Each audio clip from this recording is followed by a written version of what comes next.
Well, hindi naman ako nagko-complain. Mas gusto ko to. Gusto ko magpasabay sana ng skincare. As in, nakot niya talaga yung attention ko. Sabi ko, halang ganda ng everyday ko ito ginagamit. Kasi nagustuhan ko siya. Mabango siya, tapos nakakalambot ng buhok.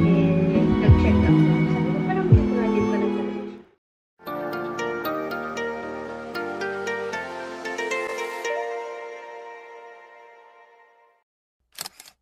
Good morning! Next day na guys. Today is a Monday and mag-aalas 10 na. 10 minutes bago mag-alas 10. No, actually, 5 minutes pala. And si Ed pumasok na siya ng work. Anyway, breakfast tayo guys. Hindi ulit kami nagsabay. Kasi maaga siyang nagigising para mag-prepare. So, nahayaan niya lang ako matulog. Ito yung breakfast ko today. Croissant, yung nabili namin kahapon. Ininit ko to sa pan. Tapos, nilagyan ko kasi siya ng butter and then Eden cheese. And of course, coffee. Nilabas ko na kanina yung pang iced coffee sana. Kasi sabi ko parang ang sarap din ng mainit na kape na yun. Medyo malamig. Well, hindi naman ako nagko-complain. Mas gusto ko to kaysa yung mainit. Sana huwag mo nang mag-summer. Kasi yung skin ko, okay na okay yung skin ko. Hindi siya perfect. May mga times na nagkaka-pimples. Pero unlike dati, diba? Dito talaga, parang constant siya.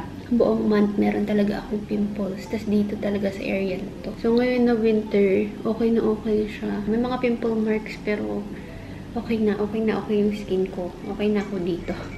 Siguro dahil din sa skincare na ginagamit ko. Yung skincare ko ngayon is Lux Organics. Yun yung galing Pinas pa. Parang magpapabili nga ata ako kay Jane ng skincare. So, parang nahihiya ako. Gusto kong magpasabay sana ng skincare kasi yung toner ko, hindi pa naman siya ubos. Pero, syempre, since may galing Pinas, gusto ko sanang magpasabay. Pero yun, I think yung skincare din talaga. Gamit ko is yung Lux Organics na toner, yung Cica Rescue. Nagamit ko na yun dati. Yung nasa pa ako, Baguio. And then, yung mga retinol products ng Lux Organics din. Moisturizer, yung retinol cream mismo, and then serum. So, yung tatlong retinol nila. Yun yung ginagamit ko ngayon. So, siguro, dahil din doon, kaya medyo okay yung balat ko. Hindi ko alam. Speaking of pasabay, ngayon is March 4, no? Pumunta ng Singapore si Jonah para sa Taylor Swift concert. So, magpasabay din ako sa kanya ng bag. Charles & Keith na bag. Kasi nung last time, nung lumabas kami, yung kaming tatlo nila, Beshi, punta kami ng Mushrif Mall. Tapos dumaan kami ng Charles & Keith. Tapos nag-check kami ng mga bag. Ang ganda ng bag nila. And meron akong nagustuhan na dalawa. Yung una doon, yung bucket bag na white. Kung napanood niyo yung previous vlog ko, napunta kami doon. Yung bucket bag na white na yun, nakita ko na siya. Kasama namin sila Jane. Nakita ko na siya and sabi ko, halang ganda ng bag na to. Parang medyo namamahalan pa ako. So yun, hindi ko siya binili. Pero trip na trip ko din talaga yun. And then nung bumalik kami, nung tatlo kami nila Beshi, nakita ko ulit siya. So, nag-check ako. And then nakita ko yung red na bag. As in, nakot niya talaga yung attention ko. Sabi ko, halang ganda ng pagka-red niya. So, yun, kinuha ko yung bag. Tapos, trinay ko siya. Check ko, ganyan. Ang ganda-ganda. Ang ganda ng pagka-red niya talaga. Hindi ako masyadong ma-red na person. Pero yung pagka-red kasi nun, hindi ko ma-explain. Basta, para sa akin, maganda yung pagka-red niya. Nasabi rin nila John na maganda nga siya. Tapos, binubudol pa ako. Bilhin mo na. Medyo gusto ko nang bilhin yung bag na red nung araw na yon. Tapos si John na rin, parang feel na rin yung bag na hawak niya. Tapos naalala namin na mag-i-assist siya. So, sabi namin, check mo nga muna sa website ng Charles & Keith na SG kung magkano yung mga bags. Kung meron yung mga gusto namin. So, nag-girl math na kami from Singapore dollars to dirhams to peso. Mas mura talaga yung sa SG. So, pinalik namin yung mga bags na hawak namin. And then, yun nga, sabi namin, sige sa SG na lang since pupunta naman siya. Anyway, sige, magkape muna ako. Lamig na yung croissant ko. While playing Zuma. Level na ako? 513. Kita nyo ba? 150 na. Karatapos ko lang mag-edit, guys. And it's currently exporting. Actually, lang. Ilang minutes na lang. 75% na siya. Tapos ko, pero medyo mahaba tong vlog na to. Parang more than 20 minutes siya. Ito yung First time namin pumunta dun sa unit ni Negs. Nung meron sila Kaylom, sila Jane. So, medyo madaming clips. Si Kaylom, nakakatuwa talaga siya. Ang cute-cute eh. Anyway, yun yung vlog for today. Kailangan ko pala ng thumbnail pa. Anong date nito? January 17 pa lang. Ano na ngayon? March 4 na.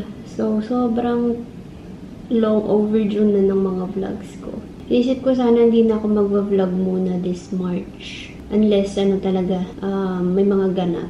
Like, kung ganitong bahay-bahay lang sana, hindi na ako mag-vlog. Pero wala. Like ngayon, nag-vlog pa rin ako. Anyway, maya upload din natin to lahat. Kanina lamig na lamig ako. Ngayon nakatapos ko maligo, naiinita naman na. Nakapag-upload na rin ako, tapos na lahat. So, mag-up siya in 35 minutes. Kasi mag-alas 3 pa lang eh. 3:30 yung schedule. 3:30 namin dito, 7:30 nyo dyan. Kasi 4 hours ahead ang Pinas dito sa amin. Anyway, nag-apply na ako nitong Vaseline Lip Care Rosy Lips. Everyday ko na ito ginagamit kasi nagustuhan ko siya and nag-work siya sa lips ko. So yun, ang ganda. Sana magtuloy-tuloy. Sana kapag summer, ganun pa rin yung effect niya. Paubos na rin tong aking face mist. Collagen Face and Body Mist from Fresh Skin Lab. Ayun, andito na siya, oh. Paubos na ang mga skincare ko na galing Pinas. So, ito yung toner ko, Cica Rescue, malapit na magkalahati. And then, ito, yung mga retinol products. Yan, 3. So, meron ako nung serum, and then, yung retinol cream mismo, and then, yung moisturizer.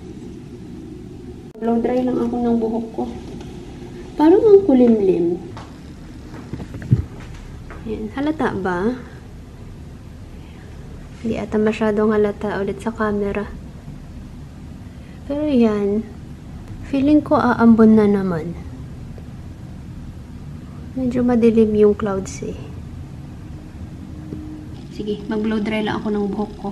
And then, gagamitan ko siya nitong Vitress na Cuticle Coat Instant Relax. Ito pala, wait lang, maganda rin to. Yung from Pen Shop. Nabili namin to nung nasa Pinas kami. Ano siya? Hair serum. Tinitipid ko to kaya konti pa lang yung gamit. Nagustuhan ko to actually. Mabango siya tapos nakakalambot ng buhok. Tapos ang gusto ko din dito na isa is pag nilagay mo siya sa buhok mo, hindi siya yung malagkit. Try nyo to. Kung meron kayong madaanan na pen shop na malapit sa inyo, maganda talaga siya. Well, sana ganun din yung effect sa inyo. Pero, yeah, kung gusto lang i-try. Hindi ko alam kung meron pang ibang mga variant. Pero, yeah, nung bumili ako, ito lang siya. Color pink lang yung meron.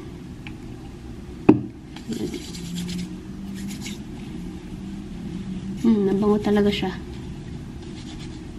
So, since tinitipid natin to, Vitress muna tayo.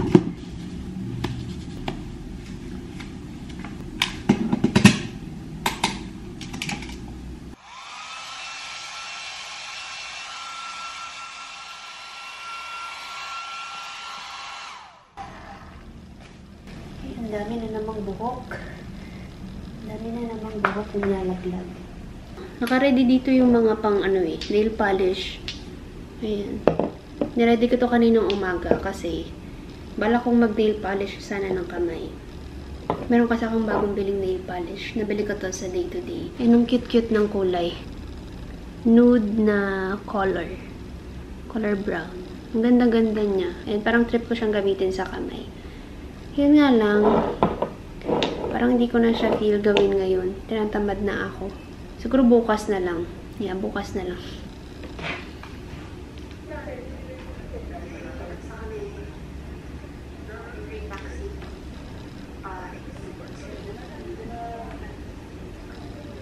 Naka-play yung vlog ko. Ito yung vlog ko for today. Oras na pala natin is 4:35. Nag-text na si Ed. Pauwi na daw siya. Pero may meeting pa daw siya ng 5. Pero chill lang naman daw yung meeting niya. So, pwede kami magkape. Pininit ko lang yung champurado kahapon. Nagluto ko ng champurado kahapon eh. May konting pang naiwan. So, init ko to.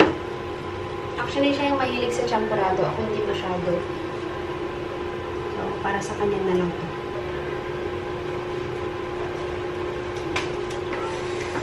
lamig-lamig na naman.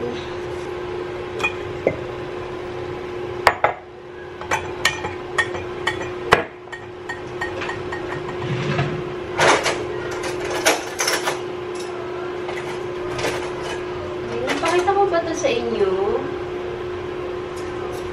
Hindi pa ata, no? Nakailang beses na kasi akong labas na ako lang, tapos pupunta ako sa Grand Emirates or sa day-to-day. May mga mangilan-ngilan akong bagay na nabili na hindi ko pa napapakita for sure. So, I think isa to sa mga yon. Hindi siya yung as in OA na gold naman. So, ito na yung pinaka-simple na nakita ko dun kasi ayoko yung masyadong OA naman na gold, ganyan. Wala lang, na-share ko lang. Kita yung may mga gold na ganyan. Nakuha lang ako ng idea dahil kay Jonah. Sabi niya madaming ginong spoon. Hindi ko kasi pinapansin dati. Sabi niya sa Grand Emirates or day-to-day. Eh, nag-check ako. Sabi ko, parang cute nga din pala talaga siya. Kaya bumili ako.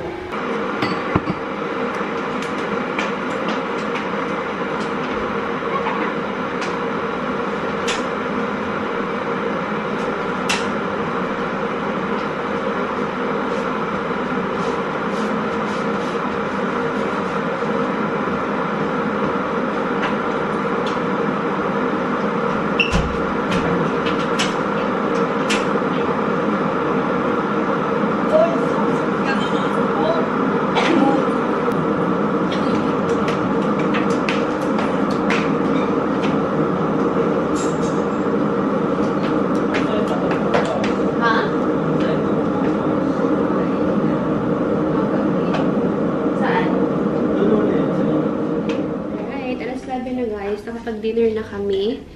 Now, mag-cha-cha tayo. Ngayon na lang ulit tayo mag-cha-cha. Kasi milk ang iniinom namin eh. Yung Bear brand. Pero ang dami kasi namin tea dyan. So, sabi ko, sige, mag-tea muna tayo ngayon. Pwede ko maninibago na naman ako.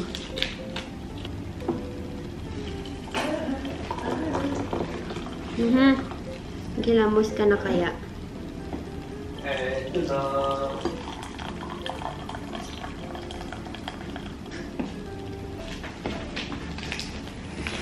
Excusez-moi.